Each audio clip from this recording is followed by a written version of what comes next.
যুক্তরাষ্ট্র স্থগিত করল বাংলাদেশ সহ ৭৫ দেশের ইমিগ্র্যান্ট ভিসা। ট্রাম্প প্রশাসনের নতুন নির্দেশনায় ভবিষ্যতে সরকারি সহায়তার উপর নির্ভরশীল হওয়ার ঝুঁকি থাকা বিদেশিদের প্রবেশ বন্ধ থাকবে। বিস্তারিত আর জানুন রিপোর্টে।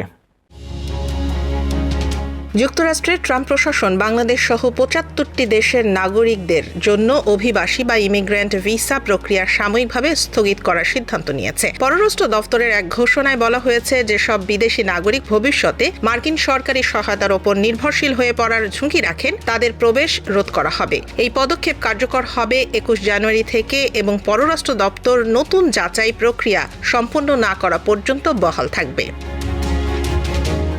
পররাষ্ট্র দপ্তরের অভ্যন্তরীণ নির্দেশনায় বলা হয়েছে, ভিসা আবেদন যাচাইয়ের সময় স্বাস্থ্য, বয়স, ইংরেজি ভাষায় দক্ষতা, আর্থিক সক্ষমতা এবং দীর্ঘমেয়াদী চিকিৎসার প্রয়োজনীয়তা বিবেচনায় নেওয়া হবে। অতিরিক্ত ওজন, পূর্ববর্তী সরকারি সহায়তার রেকর্ড বা অন্য কোনো সম্ভাব্য পাবলিক চার্জ বিষয়ক বিষয় থাকলেও আবেদন বাতিল হতে পারে। বিশেষভাবে সোমালিয়া জাতীয় আবেদনকারীদের প্রতি নজর রাখা হয়েছে, যেখানে সম্প্রতি সরকারি সহায়তার অপব্যবহারের ঘটনা প্রকাশ পেয়েছে।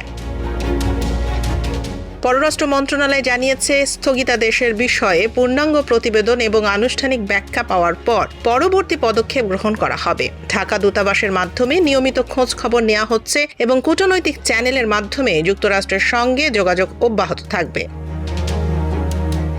এই সিদ্ধান্তে পারিবারিক পুনর্মিলন, কর্মসংস্থান বা স্থায়ী বসবাসের উদ্দেশ্যে যুক্তরাষ্ট্রে যাওয়া বাংলাদেশি নাগরিকদের মধ্যে অনিশ্চয়তা তৈরি হয়েছে। তবে পররাষ্ট্র মন্ত্রণালয় জানিয়েছে, যতক্ষণ বিস্তারিত তথ্য জানা যাবে না ততক্ষণ আনুষ্ঠানিক মন্তব্য বা প্রতিক্রিয়া দেয়া সম্ভব নয়। প্রয়োজনীয় হলে কূটনৈতিকভাবে বাংলাদেশের স্বার্থ রক্ষা করার জন্য পদক্ষেপ নেওয়া হবে।